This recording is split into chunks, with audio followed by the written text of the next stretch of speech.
ఒక రౌతు మరొక రౌతుతో కరెక్ట్గా ఫిట్ అయ్యేటువంటి ఈ విధానాన్నే ఇంటర్లాకింగ్ సిస్టమ్ అంటాం.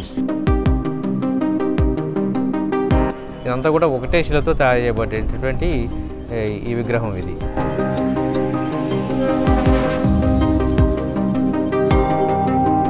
ఇంత పెద్ద నందిని అయితే ఎప్పుడు చూడలేదు.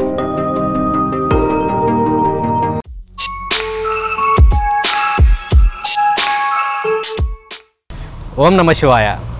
Welcome to travel with ఉషాకర్.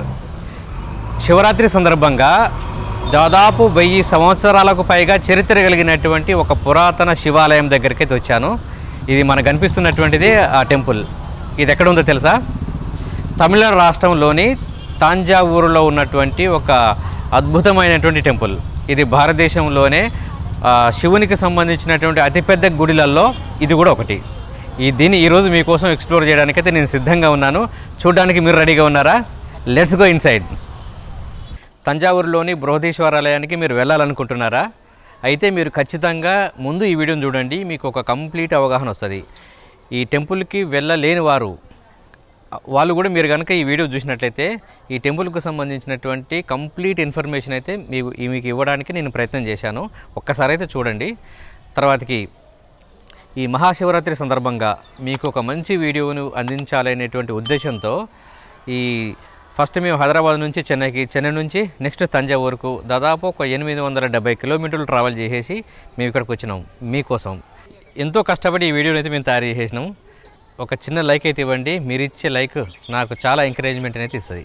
లోపలికి వెళ్ళడానికి కనిపిస్తున్నటువంటి ఈ మొదటి ఎంట్రన్స్ని మారతా ఎంట్రన్స్ అంటాం. లోపలికి వెళ్దాం పదండి.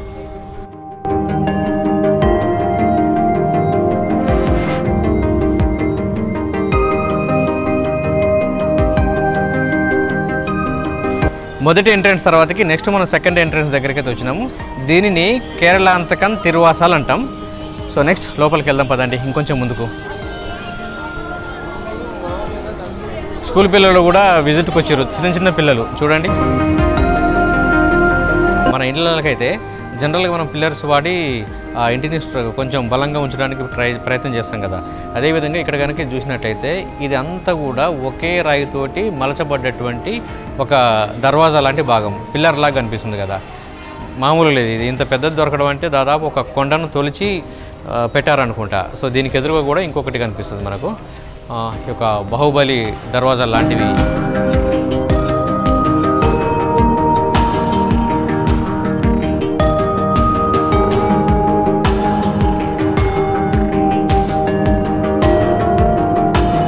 ఈ బృహదీశ్వర ఆలయంలో వీళ్ళు ఈ గోడలను కన్స్ట్రక్ట్ చేసినటువంటి విధానాన్ని కనుక చూసినట్టయితే నిజంగా దిమ్మ తిరిగి మండి బ్లాక్ అయిపోతుంది. వీళ్ళు కన్స్ట్రక్ట్ చేసినటువంటి విధానం మాత్రం మామూలుగా ఉండదు. ఈ గోడలను కన్స్ట్రక్ట్ చేయడం కోసం ఎలాంటి ఇసుకని కానీ సున్నాని కానీ తర్వాతకి ఇనుపరాట్లను కానీ దేన్ని కూడా ఉపయోగించలే. దీన్నే ఇంటర్లాకింగ్ సిస్టమ్ అంటాం. దీని గురించి నేను ఎక్స్ప్లెయిన్ చేయడానికి ప్రయత్నం చేస్తా. ఇక్కడ కనిపిస్తున్నటువంటి ఈ రాయిని కనుక చూసినట్లయితే ఇంత పెద్దగా ఉంది. దీని పక్కన ఉన్నటువంటి ఈ రాయిని చూస్తే దానికంటే కొంచెం చిన్నగా ఉంది. దీని షేప్ కూడా డిఫరెంట్ ఉంది. మళ్ళీ దీని పక్కన ఉన్నటువంటి ఈ రాయిని కనుక చూసినట్లయితే దానికంటే పెద్దగా ఉంది. డిఫరెంట్, ఈ రెండు రాళ్ళతో పోలిస్తే ఇది డిఫరెంట్ షేప్ని కలిగి ఉంది. ఈ రాయి ఉన్నట్టుగా దీని మీద ఉన్నటువంటి రాయి లేదు, కొంచెం క్రాస్గా కట్ చేశారు కదా ఇక్కడ. దీని మీద ఉన్నటువంటి రాయి కరెక్ట్గా ఫిట్ అయ్యేటట్టుగా దీన్ని అమర్చారు. చూడండి, గింత కూడా గ్యాప్ లేకుండా అమర్చారు. ఒక రౌతు మరొక రౌతుతో కరెక్ట్గా ఫిట్ అయ్యేటువంటి ఈ విధానాన్నే ఇంటర్లాకింగ్ సిస్టమ్ అంటాం. ఈ గుడి లోపల ఉన్నటువంటి ప్రతి ప్రాకారం, ప్రతి వాలు అన్నీ కూడా ఇదే టెక్నాలజీని ఉపయోగించి కన్స్ట్రక్ట్ చేయబడ్డవి. చాలా అద్భుతం కదా.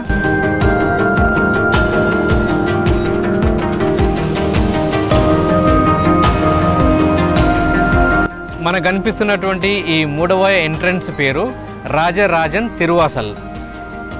దీనికి సంబంధించినటువంటి మెజర్మెంట్స్ మీకు డిస్క్రిప్షన్లో అయితే ఒక చిన్న మీకు కనిపిస్తుంది కదా క్లిప్, అదైతే చూడండి. మీకు దీనికి సంబంధించిన హైట్ ఎంత, వెయిట్ ఎంత అని తెలుసుకోవడం కోసం. So let's move.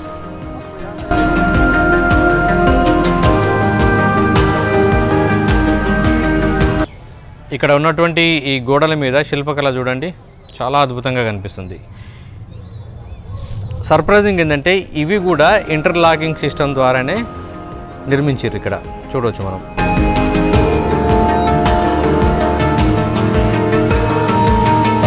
గర్భాలయ గుడి దగ్గర కూడా శివలింగానికి లెఫ్ట్ ఒకటి రైట్ ఒకటి ఈ విధంగా పెద్దగా కనిపించేటువంటి ఒక గరుత్మంతుని విగ్రహాలు అయితే కనిపిస్తవి. చూడండి ఎంత అద్భుతంగా ఉందో అది. ఇదంతా కూడా ఒకటే శిలతో తయారు చేయబడేటటువంటి ఈ విగ్రహం ఇది. గుడి లోపలికి రావడానికి సాంప్రదాయబద్ధంగానే రావాలి. ఎలా పడితే అలా వస్తే మాత్రం గుడి లోపలికి అనుమతించరు. దీన్ని మీరు గుర్తుంచుకోవాలి. ఇక్కడ చూడొచ్చు అడ్రస్ కోడ్. ఈ గుడికి సంబంధించినటువంటి శిలా శాసనాలు మొత్తం కూడా ఈ గోడల మీద రాసి ఉన్నవి చూడొచ్చు మనం. గుడికి సంబంధించినటువంటి వివరాలు, కన్స్ట్రక్ట్ చేసినటువంటి వాళ్ళకి సంబంధించినటువంటి రాజులు, మంత్రులు, వాటికి సంబంధించిన వివరాలన్నీ కూడా ఇక్కడ ఉన్నాయి. నెక్స్ట్ మనకు కనిపిస్తున్నటువంటిది నంది మండపం. సో నంది లేని శివాలయాన్ని మనం ఎక్కడ కూడా చూడలేం కదా.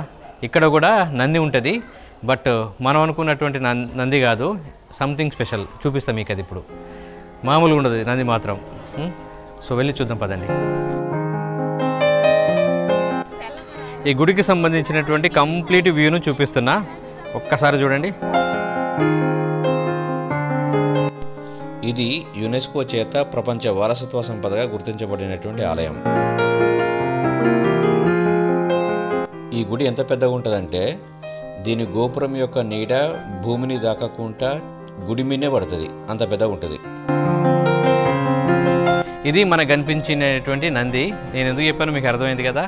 అసలు నేను ఇప్పటి వరకు చాలా గుళ్ళల్లో చాలా నందులను చూసిన శివుడికి సంబంధించిన టెంపులల్లో, బట్ ఇంత పెద్ద నందిని అయితే ఎప్పుడు చూడలేదు. చూడండి ఒకసారి ఎంత భారీగా ఉందో.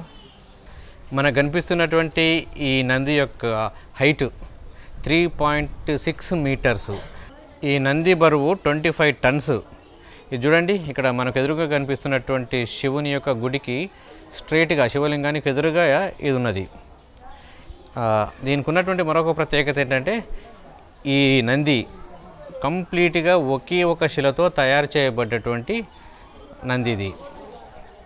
ఇక్కడ ఈ నంది మీద చూసినట్టయితే ఇక్కడ చూడండి చాలా రకాల ఆకృతులు, రకరకాల డిజైన్స్ అయితే ఇక్కడ ఉన్నవి. చూడడానికి చాలా అట్రాక్టివ్గా అయితే ఉన్నవి. రెండు కాళ్ళు కూడా ఫోల్డ్ చేసినవి. సో ఇలాంటి నందిని మనం రీసెంట్గా తీసినటువంటి రామప్ప టెంపుల్కు సంబంధించినటువంటి టెంపుల్లో కూడా చూసాం మనం. అక్కడ కూడా నందిని చూసాము. ఇది డిఫరెంట్గా ఉంది, చూడవచ్చు మనం. ఈ నంది మండపం తర్వాతకి నెక్స్ట్ మనం చూడవలసినటువంటిది వరాహ మండపం. సో ఇదే కనిపిస్తున్నట్టు వరాహ మండపం. అక్కడ కూడా వెళ్దాం పదండి.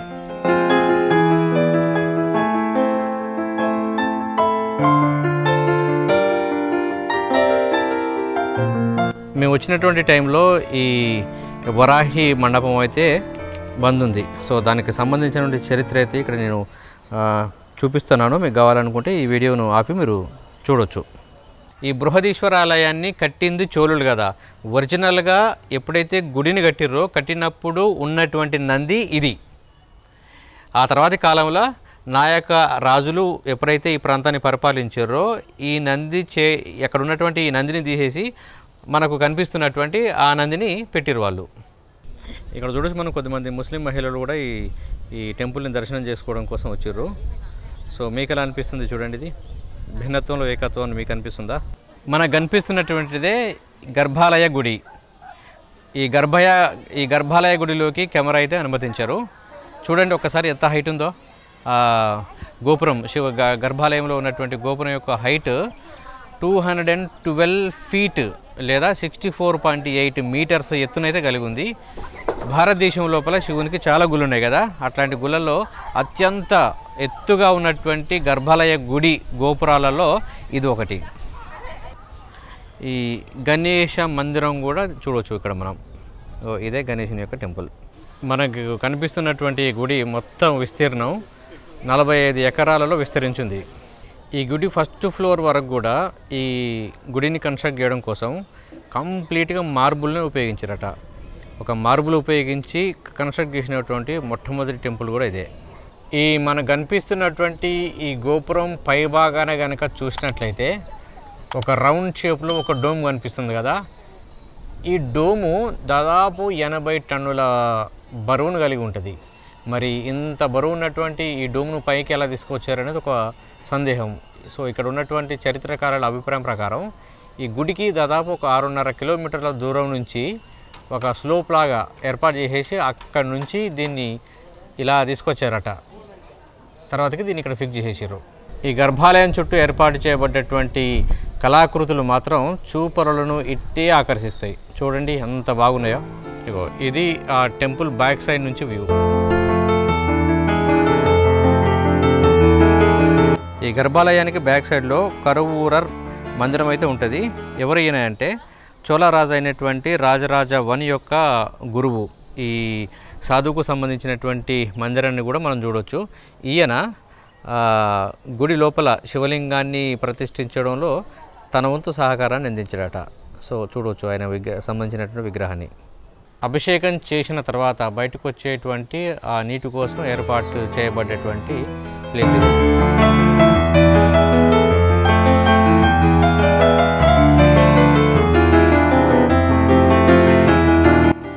ఈ గుడి ప్రాకారాల చివరిలో మనకు ఈ విధంగా కనిపిస్తున్నట్టుగా వరుసగా శివలింగాలు కనిపిస్తవి. ఇవి ఒక వరుసలో మొత్తం 252 శివలింగాలు కనిపిస్తాయి. ఈ గుడి ప్రహారీ గోడ మీద మొత్తం మీద ఈ నందులదే కనిపిస్తవి. చూడండి ఒకసారి. ఇలా 4 వైపులా కూడా ఈ నందులు అనేవి కనిపిస్తూ ఉంటవి. ఈ గుడి లోపల ఎగ్జిట్ కంటే ముందు చివర కనిపించేటువంటిది నటరాజ మండప లేదా సభాపతి మండప. సో చూడవచ్చు మనం. నెక్స్ట్ ప్రసాద విక్రయశాల ఈ గుడి లోపలనే ఎగ్జిట్ కంటే ముందు కనిపిస్తుంది. ఇక్కడ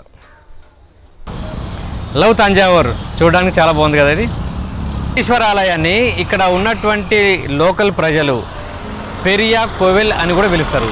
కోవెల్ అంటే గుడి అని అర్థం.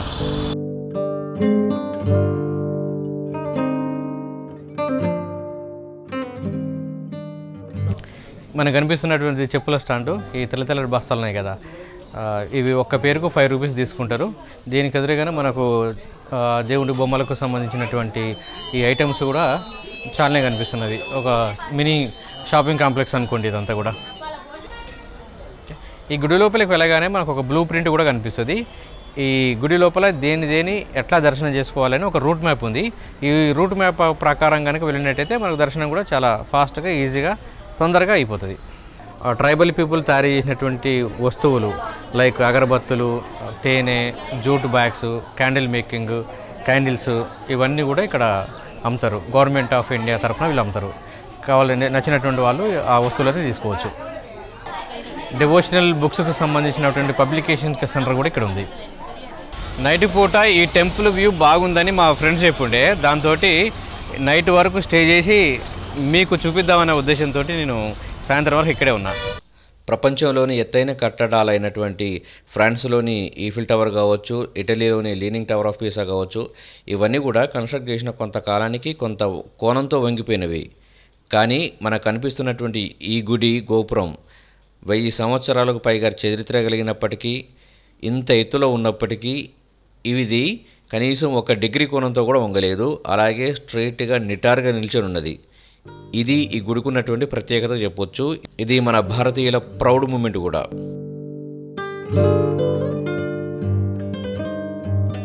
ఈ వీడియో కనుక మీకు నచ్చినట్టయితే లైక్ చేయడం మర్చిపోవద్దు. ఈ వీడియో మీ ఫ్రెండ్స్కి కానీ, రిలేటివ్స్ కానీ, క్లోజ్ దోస్తులకు కానీ ఎవరికైతే ఉపయోగపడుతుందని మీకు అనిపిస్తుందో వాళ్ళకి షేర్ చేయడం కూడా మర్చిపోకండి. అదేవిధంగా ఈ వీడియోలో మీ సందేహాలను, సూచనలను, సలహాలను కూడా నాకు ఇస్తే సో నన్ను నేను ఇంప్రూవ్ చేసుకోవడం కోసం ఉపయోగపడుతుంది మీరు ఇచ్చే comment. Thanks for watching this video. Subscribe చేయండి, చేయించండి. మీ ట్రావెల్ విత్ ఉషాకర్.